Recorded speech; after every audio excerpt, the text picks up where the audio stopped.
Ya, halo teman-teman, ketemu lagi kita di materi selanjutnya menjelang akhir pertemuan kelas riset. Rasanya gimana ya? Dulu kayak ketemu masih jauh nih perjalanannya. Sekarang udah mau selesai. Tapi masih akan saya gunakan minggu ini untuk membahas kerangka teori dan minggu depan terkait dengan metodologi ya. Walaupun sebenarnya untuk metodologi saya nggak akan bahas banyak teman-teman karena metodologi udah kita bahas selama 1 semester di kelas riset. Jadi nggak akan terlalu banyak materinya. Saya akan lebih jelaskan beberapa detail untuk teknis ujian aja gitu ya. Sama tentunya saya masih buka forum tanya jawab untuk teman-teman. Silahkan chat di forum untuk kita diskusi lebih lanjut terkait dengan pertanyaan-pertanyaan yang kalian masih bingung kan untuk menulis penelitian seperti apa, masalahnya seperti apa gitu ya. Jadi silahkan tulis di sana. Teman-teman yang lain juga harusnya bisa lihat ya pertanyaannya seperti apa aja. Jadi bisa membaca kira-kira punya permasalahan yang sama nggak sih dengan teman-teman yang lainnya. Oke, nah minggu lalu kita udah bahas terkait dengan membuat judul, lalu membuat latar belakang permasalahan. Nah, asumsi saya harusnya kalian sudah selesai lah seminggu, ataupun kalau belum selesai ya 90% lah, tinggal finishing aja. Nah, selanjutnya adalah kerangka teori, itu merupakan bangunan teori yang penting untuk melengkapi penelitian kalian. Asumsinya ketika kalian memahami teorinya, apa yang kalian lakukan di lapangan itu sah gitu ya, bener ya. Karena kerangka teori itu semacam maps, kalau saya bilang maps. Jadi kalau kamu mau pergi sebuah tempat, kamu nggak tahu teorinya, nggak punya petanya, ya akan kesasar kemana-mana gitu. Nah, komponen dari teori itu sebenarnya lebih menghubungkan variabel-variabel. Ada juga memprediksi pernyataan gitu ya. Jadi komponen dari teori itu mulai dari definisi, mulai tentang aplikasinya, hubungan antar variabelnya, dan juga prediksinya. Jadi ketika kita bahas teori nggak cuman artinya apa sih? Nggak, tapi lebih dalam daripada itu. Teori merupakan seperangkat asumsi mengenai perilaku atau struktur yang berulang-ulang secara praktis dapat dilihat dan direplika. Lalu yang selanjutnya adalah sistem yang mengonstruksi variabel, menghubungkan proporsi. Nah, lalu perlu diingat bahwa teori disusun secara logis, deskriptif, dan eksplanatif. Logis itu berarti terstruktur, ada nalar yang lurus dan terorganisir dengan baik. Deskriptif itu berusaha menjelaskan, jadi jangan singkat-singkat banget. Kalian harus mencoba menjelaskan apa yang ditulis di situ. Jadi nggak cuman komunikasi pemasaran adalah sebuah cara untuk memasarkan produk.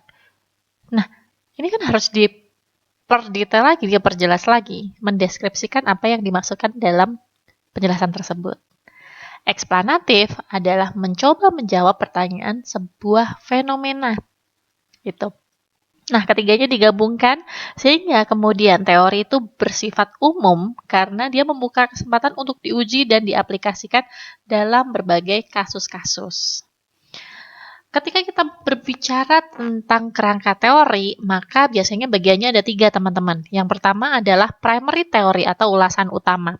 Merupakan teori utama yang paling populer, paling banyak digunakan dan diaplikasikan. Yang kedua adalah ulasan sekunder, misalnya publikasi ilmiah dari jurnal, penelitian, dan lain-lain. Atau sesuatu yang dikerjakan oleh peneliti lain sehingga kita bisa ambil atau gunakan. Lalu yang terakhir adalah ulasan lain yang dapat digunakan atau relevan untuk mendukung teori. Sehingga kalau menurut saya yang 1 dan 2 ini harus ada. Biasanya primary teori itu dari buku, teman-teman. Jadi bukan dari jurnal. Kalau kalian temukan di skripsi misalnya atau di jurnal, kalian harus cari buku aslinya seperti apa. Karena bisa jadi akan berbeda apa yang dibahasakan di jurnal dengan buku aslinya. Nah, lalu setelah itu dilengkapi dengan ulasan sekunder dari jurnal. Itu bisa. Tapi jangan sekali-sekali menggunakan skripsi. Karena skripsi bukan publikasi ilmiah yang bisa kalian kutip. Kalian bisa melihat skripsi orang lain hanya untuk lihat cara berpikirnya, penggalian idenya, strukturnya, dan bisa tahu, oh dia pakai buku ini, berarti cari bukunya, gitu ya. Tapi skripsinya sendiri sama sekali tidak boleh dikutip. Nah, lalu ini juga bisa digunakan sih, kalian melihat kembali kontribusi keilmuannya, riset selanjutnya, kritisasi atas teori, aplikasi teorinya gitu ya. Jadi untuk mengembangkan kerangka teori, tapi yang utama yang ini tadi, gitu ya. Nah, membuat kerangka teori yang benar, gampang banget. Kalian udah punya judul?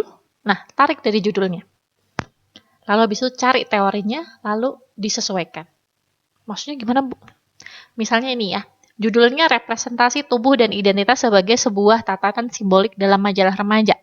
Maka, kerangka teorinya adalah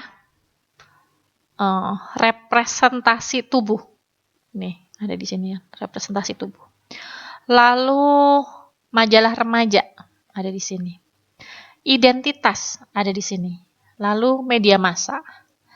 Nah, jadi teori utamanya adalah pasti representasi sama media massa. Gitu.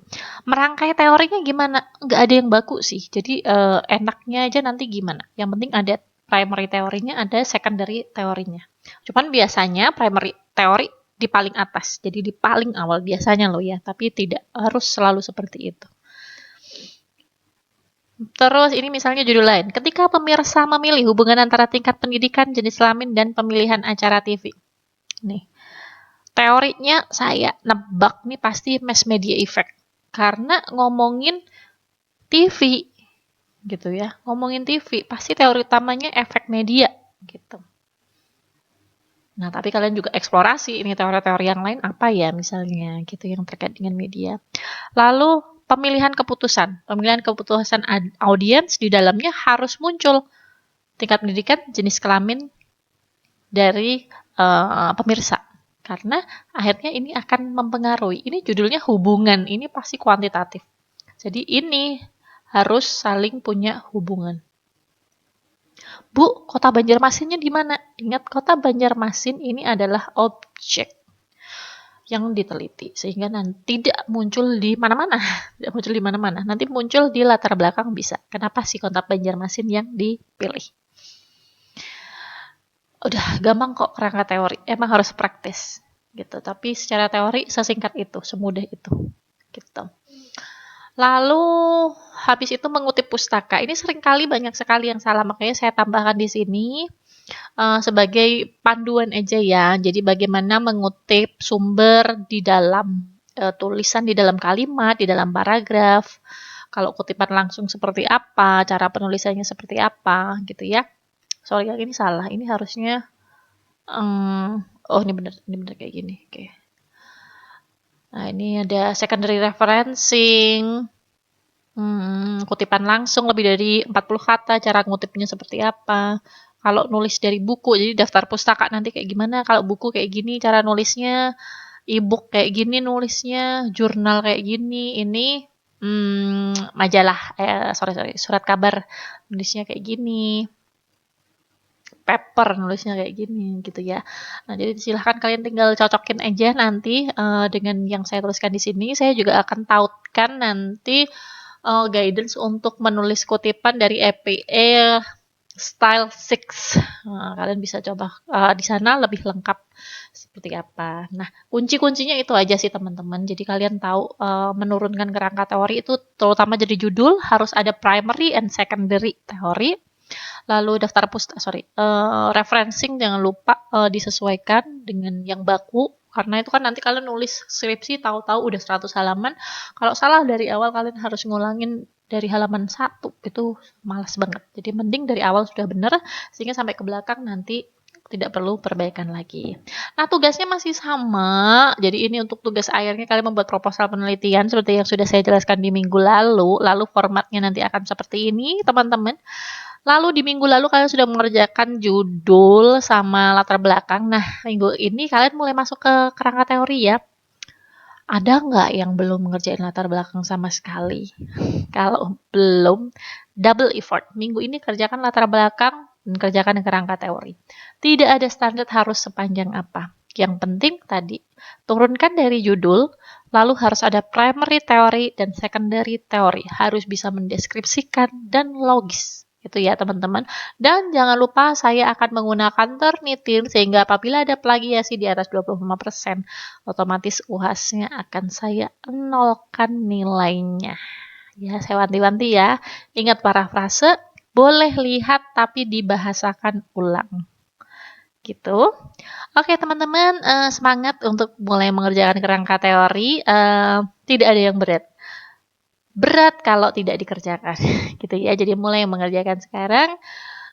Semangat, stay safe di rumah, stay healthy, dan selamat mengerjakan.